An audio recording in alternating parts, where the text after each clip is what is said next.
बिस्मिल्लाहिर्रहमानिर्रहीम, अस्सलाम वालेकुम। दिल बयाज़े उम्र की और आग गर्दानी में है, क्या खबर है कौन सा सफ़ा खुला रह जाएगा। और आग गर्दानी के सिलसिले में आज मैंने जिस किताब का इंतखाब किया है, इसका नाम है सास मिसले शजरे सायादार। ये किताब मुरत्तब की है 3 ख़वातीन ने मिलकर। इनका नाम हुमैरा हैदर, सालिहा बिन्त शिरवानी और रूही अमजद है। और एक बड़ा ही डिफरेंट मौजू और बड़ी ही डिफरेंट सोच इसमें नज़र आती है। सब लोग ये समझते हैं कि सास का और बहू का जो रिश्ता है इसमें चपकलिश लाजमी है। क्यों? इसलिए कि किसी का जो बेटा था आज वो किसी का शौहर है, और ये एहसास मिलके जो है वो एक घर के अंदर एक मुस्तकिल कशमकश का सब बनता है। और इसको फैलाने में जो ज़्यादा किरदार रहा है वो हमारे टीवी का रहा है कि इंडिया के ड्रामों को देख के पाकिस्तान के ड्रामों में भी ये बड़ा अंसर आ गया कि घरेलू साजिशें के एक फर्द दूसरे के खिलाफ कैसे साजिश कर रहा है, सास बहू के खिलाफ क्या साजिश कर रही है। छोटा मोटा घर में होता है, इवन माँ और बेटी में भी। माँ डांटती है अपनी बेटी को, इसका मतलब ये नहीं होता है कि माँ बेटी को डांटती है तो बेटी से वो नफरत भी करती है।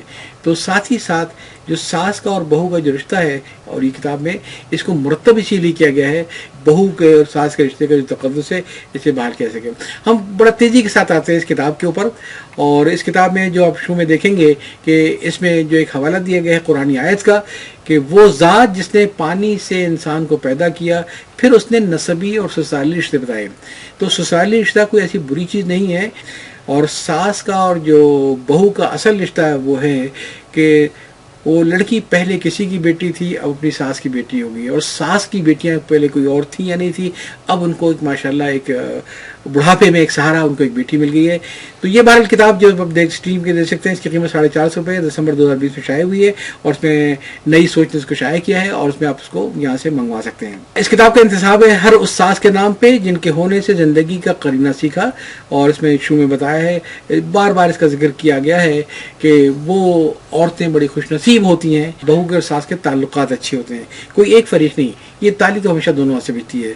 तो आप इसमें जो महत्व मुश्ताक आप देखेंगे तो उसमें ये था कि भाई हमारे माशरे का अलमिया ये है कि सास का लफ्ज़ जहन में आते ही पाबंदी, कहर, दहशत, जबर, ये सब चीज़ें जहन में आती हैं। हालांकि ऐसी बात नहीं है। किताब पर एक छोटा सा तबसरा इसके बैक टाइटल पे दिया हुआ है, और ये तबसरा लिखा कानता रावे साहब ने।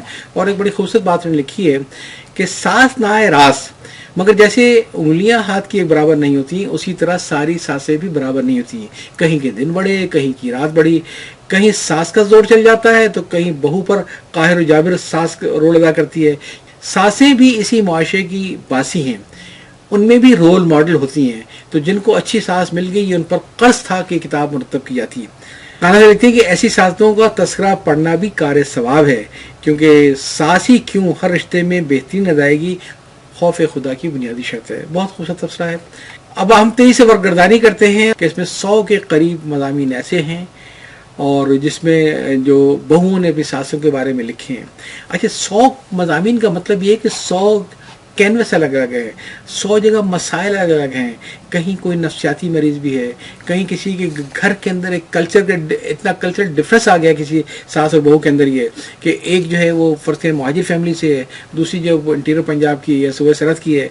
एक नए मुआशरे में नए लोगों में कैसे जम किया और सासों ने कैसे उनका हाथ पकड़ा, कैसे उनको फैमिली वैल्यू सिखाई, ये आपको देखेंगे। आपको 1-2 नहीं है बल्कि 100 के करीब मज़ामीन हैं जिनकी मैं फ़हरिस्त आपको दिखा रहा हूँ। इससे आपको इसका मिल जाएगा, और जब आप इसको तरतीब देखेंगे तो आप इसको अलग अलग नेशंस में पढ़ सकते हैं। तो जिन ख्वातीन ने बताया कि हमने अपने घर के माहौल को बदला, रंग में रंगे गए, उसमें उन्होंने सारा क्रेडिट अपनी सास को दिया है। ये तमाम मज़ामीन का जिक्र आता है। फिर आप देखेंगे कि इस किताब के अंदर 6 नज़में हैं और जो मुख्तलिफ बहुओं ने अपनी सासों की शान में लिखी हैं, और ये शायरी में अपना हक अदा किया है। खाके हैं इसके अंदर, मनकूल तहरीरें भी आई हैं, और इसी तरीके से कुछ सर्वे रिपोर्ट जिसकी बेसिस पे किताब लिखी गई। तो पहली बात तो ये कि किताब बहुत ही मेहनत से मुरत्तब की गई, इसमें कोई शक ही नहीं है। और दूसरी बात ये कि इसका मकसद बहुत ही नेक है, और वो ये कि फैमिली वैल्यूज़ को किसी रूह से बहाल किया जाए। फिर आगे हम चलते हैं तो किताब का तारुफ आता है, और उस किताब के बारे में उन्होंने बताया ये कि किताब को जो बुनियादी मकसद है वो ये है कि सास और बहू के दरमियान खला को पाटने की एक कोशिश है।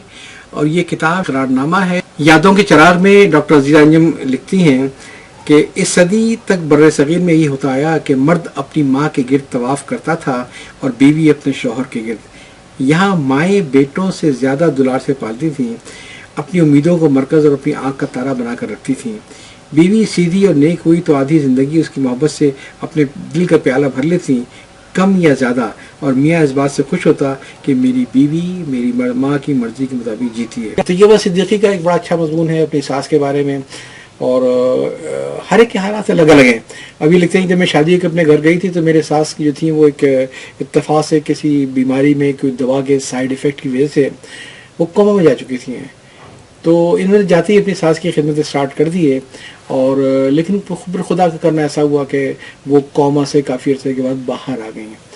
تو انہوں نے نہ صرف یہ کہ اپنی ساس کے بارے میں سنا تھا، بلکہ جب ساس ان کی ہوش میں آ گئی تو پھر جتنا ان کی ہمت تھی وہ اس طریقے سے ان کی باتوں کو دیکھتی گئیں، فالو کرتی گئیں۔ تو متیہ بتاتی ہیں کہ میں نے اپنی زندگی کا جو راستہ متعین کیا وہ اپنی ساس زبیدہ خاتون سے، اور ساتھ ہی ساتھ اپنے سسر حکیم یامین صدیقی صاحب کو دیکھ کر، ان کی باتیں سن کر، وہاں سے میں نے اپنی زندگی کا راستہ متعین کیا کہ مجھے بھی اپنی ساس کی طریقے سے، اپنے سسر کی طریقے سے خدمت دخل کرنی ہے، خاندان نبھانے ہیں، لوگوں سے تعلقات نبھانے ہیں۔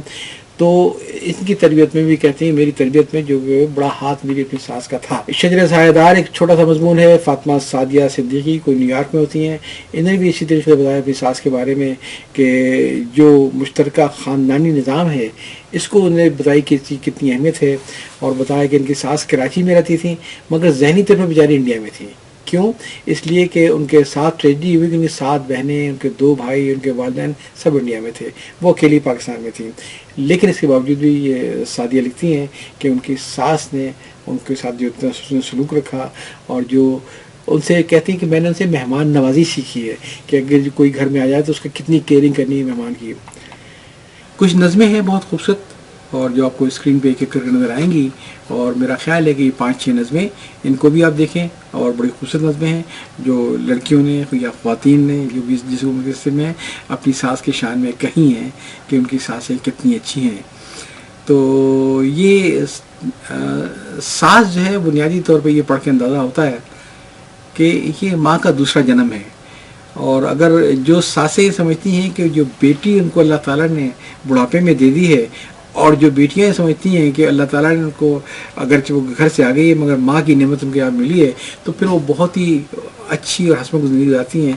یہ ساری چیزیں جو ہیں یہ پوری کتاب ان واقعات سے بھری ہوئی ہے، اور کئی خواتین نے اس میں ذکر کیا کہ بھئی ان کی ساس نہیں ہیں بلکہ وہ ان کی سہیلی ہیں۔ مسز کاظمی بشرا ممتاز کا مضمون ہے میری سہیلی میری دوست۔ اسی طریقے سے صبا حسن صاحبہ کا مضمون ہے ساس میری دوست۔ اسی طریقے سے بشرا تسلیم صاحبہ کا مضمون ہے میری ساس میری سہیلی، اور جو انہوں نے بتایا کہ خدا ان کے غریق رحمت کرے، ہمارے درمیان کچھ چیزیں بڑی مشترک بھی تھیں، تحریک سے دلی وابستگی، قرآن سے محبت اور ادب سے لگاؤ۔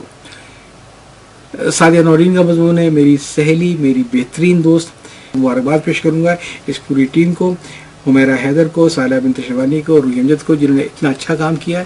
تو اس کو جتنا ہو سکے یہ نیو سوچ پبلشر سے یہ مل سکتی ہے، اس کے پورا ایڈریس والا سب دیا ہوا ہے۔ تو میں اپنی طرف سے ایک جملے کا ضرور اضافہ کروں گا کہ نہ تو بہو خراب ہوتی ہے نہ ساس خراب ہوتی ہے، اصل میں تعلقات خراب ہوتے ہیں۔ اگر تعلقات اچھے ہو جائیں تو بہو بھی اچھی بہو ہوتی ہے اور ساس بھی اچھی ساس ہوتی ہے۔ اس قسم کی کتابیں ہماری ثقافت کا ورثہ ہے، جو ہماری تہذیب کا ورثہ ہے، اگلی نسل کے لیے ہیں۔ وہ بچیاں جو ابھی یہ سمجھیے کہ جنہیں پڑھنا سیکھا ہے، شاید ان کے سامنے ایسی مثالیں نہیں ہوں گی، دیکھیں گی تو پڑھیں گی۔ تو اس کے ساتھ ہی میں آپ سے یاد چاہتا ہوں، اللہ حافظ۔